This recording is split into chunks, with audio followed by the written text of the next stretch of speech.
l'économie.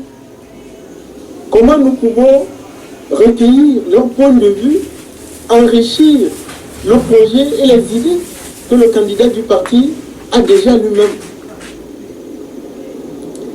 Et tout le monde sait que nous vivons une époque difficile, pas pour le Togo singulièrement, mais pour toutes les sociétés, y compris notre sous-région.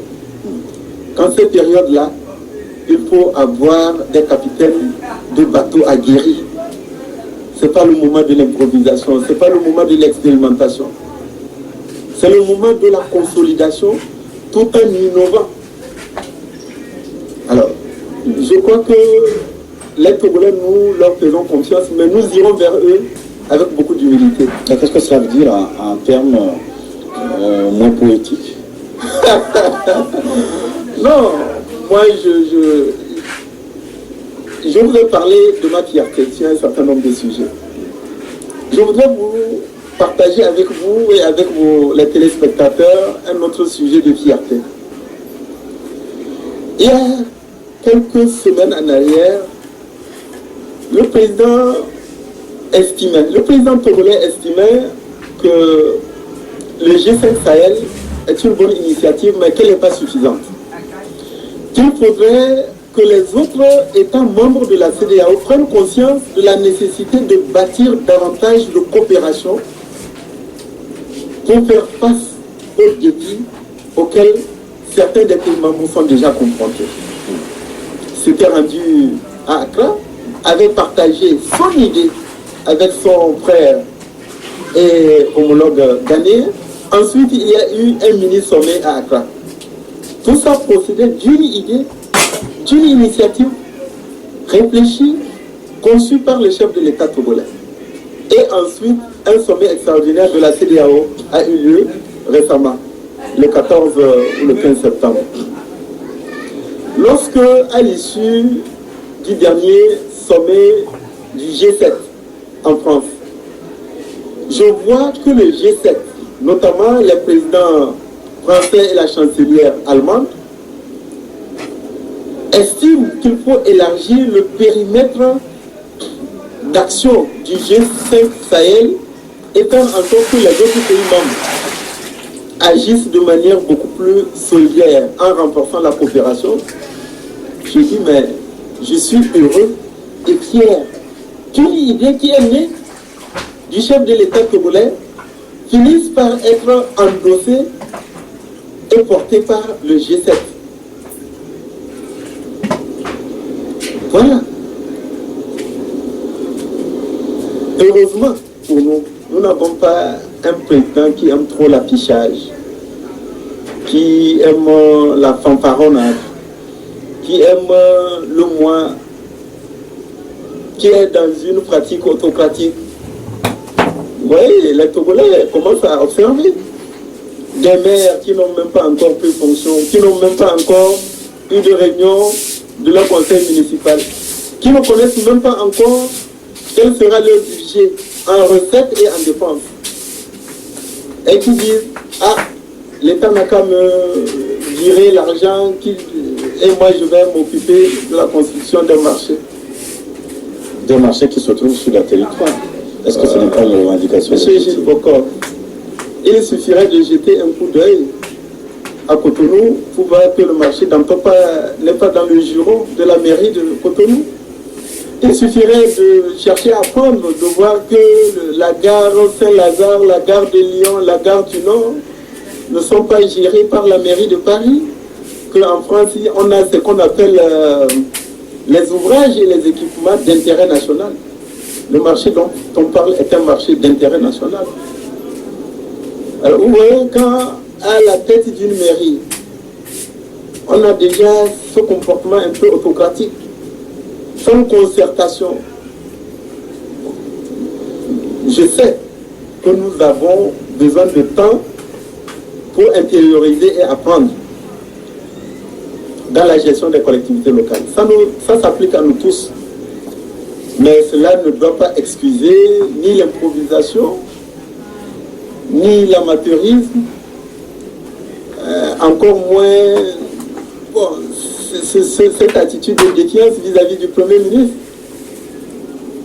Nous devons apprendre les collectivités locales et le gouvernement à travailler dans un esprit de collaboration, de coopération. Les maires ou les conseils municipaux qui se mettraient dans un esprit de rivalité, de défiance vis-à-vis de l'État en prendront pour leur compte. C'est pas comme ça ça fonctionne. L'intérêt de chacun, c'est d'agir dans un esprit de collaboration. À la rigueur, si le maire du 4e de la commune 4, la commune 4 n'est pas un État, j'espère qu'il ne se considère pas comme un président de... Alors donc, s'il avait pris un peu plus de recul, il aurait évité ce ridicule. Alors, vous avez tourné longtemps autour du pot. Concrètement, ça veut dire quoi? Femme Singbe est-il candidat pour 2020? Si vous êtes l'équipe de Barça et vous êtes en Champions League, parce que nous allons à l'élection présidentielle, vous avez Messi qui est en pleine forme, en pleine possession de ses capacités. Vous accepteriez que l'entraîneur le laisse à la touche? Vous accepteriez qu'on laisse Messi à la touche? Il n'est pas malade, il n'est pas blessé. Vous avez des matchs décisifs et vous mettez Messi à la touche ou vous mettez Ronaldo à la touche? Non. On peut le laisser à la touche pour tourner l'effectif aussi. Non, non. Si vous le faites, vous êtes irresponsable. Dans cette question-là que vous me posez, il y a deux éléments qui me paraissent importants. Le premier élément, c'est vis-à-vis de la loi. Unir ne se lancera jamais dans ce débat-là qui consiste à dire qui peut être candidat, qui peut ne pas être candidat. Les partis politiques ne vont pas se substituer à la Cour constitutionnelle et appliquer la Constitution. C'est la Constitution qui dit les conditions d'éligibilité. Et c'est la Cour constitutionnelle qui interprète et fait appliquer les dispositions irrelatives en examinant la recevabilité des candidats. Donc nous n'allons pas du tout entrer dans ce débat malsain qui n'a ni tête ni queue. Pas du tout. Donc, la question de l'éligibilité étant réglée par la Constitution, le reste relève et de la volonté individuelle des femmes et des hommes et des partis politiques auxquels ils leur appartiennent. En ce qui concerne le parti UNIR, la question ne se pose même pas. Parce que l'intérêt du Togo, c'est de faire en sorte que notre pays continue sur le bon chemin qu'il a déjà pris. Donc, fort candidat en 2020. Je ne vais pas me livrer à ce genre de débat. Le problème ne se pose même pas. Ce n'est plus un débat. Non, le problème ne se pose pas. Le problème, la question ne se pose plus. Non. Donc c'est une évidence. Mais je vous ai dit, si vous imaginons que le parti, c'est l'entraîneur de Barça. Oui. Et puis, vous avez Messi en pleine possession de ses moyens, dont l'expérience n'est discutée par personne. Et puis, pour un match décisif, vous le mettez à la touche, c'est que vous êtes criminel. Donc je vais vous aider. Fronia Singbe en pleine forme, bien expérimenté, et donc candidat pour 2020.